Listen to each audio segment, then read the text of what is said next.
சென்னையில் கடந்த 5 நாட்களாக தங்கம் விலை குறைந்து வந்தது. இந்த நிலையில் இன்று தங்கம் விலை 2 முறை அதிகரித்தது. காலையில் ரூபாய் 520 அதிகரித்த தங்கம் விலை பிற்பகலில் ரூபாய் 960 அதிகரித்தது. இதன் மூலம் இன்று ஒரே நாளில் தங்கம் விலை 1480 ரூபாய் அதிகரித்து இருப்பது மக்களை அதிர்ச்சியில் ஆழ்த்தியுள்ளது.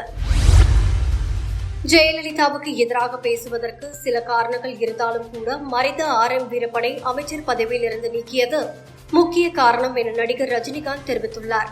பாட்ஷா படத்தின் 100வது நாள் விழா மேடையில் வீரப்பன் இருக்கும்போது ரஜினி வெடிகுண்டு கலாச்சாரம் குறித்து பேசினார்.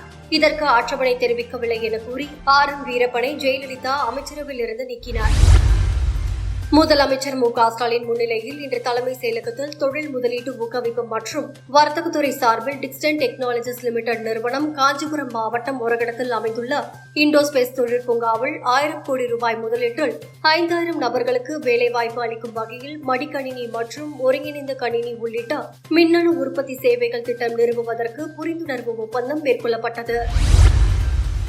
மத்திய உள்துறை அமைச்சர் அமித்ஷா 2 நாள் பயணமாக நாளை சென்னை வருகிறார். புதிய தமிழக பாஜக தலைவர் தேர்வு குறித்து முக்கிய நிர்வாகிகளுடன் ஆலோசனை நடத்தப்படலாம் என தகவல் வெளியாகியுள்ளது.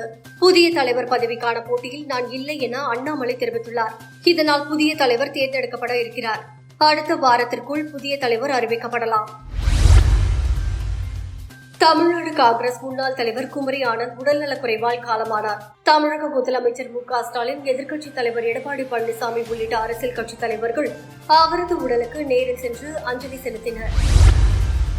தங்கள் பொறுப்புகளை நிறைவேற்றாதவர்கள் ஓய்வு பெற வேண்டும் என குஜராத்தில் நடைபெற்று வரும் காங்கிரஸ் கட்சி செயற்குழு கூட்டத்தில் கட்சித் தலைவர்களுக்கு கார்கே எச்சரிக்கை விடுத்துள்ளார். வக்பு திருத்த சட்டம் அமலுக்கு வந்த நிலையில் மேற்கு வங்கத்தில் இந்த சட்டத்தை அமல்படுத்த மாட்டோம் என மம்தா பானர்ஜி தெரிவித்தார். 2ஆம் உலகப் போரில் ஜெர்மனியை சோவியத் யூனியன் வென்றதன் 80வது ஆண்டு நிறைவை குறிக்கும் வகையில் மே 9 அன்று ரஷ்ய தலைவர் மாஸ்கோவில் வெற்றி தினம் அணிவகுப்பு நடைபெறவுள்ளது. இந்த கொண்டாட்டத்தில் பிரதமர் மோடி பங்கேற்க ரஷ்யா அழைப்பு விடுத்துள்ளது. அமெரிக்க அதிபர் டிரம்பின் பரஸ்பர வரி விதிப்பை எதிர்த்து போராட இந்தியாவுக்கு சீனா அழைப்பு விடுத்துள்ளது.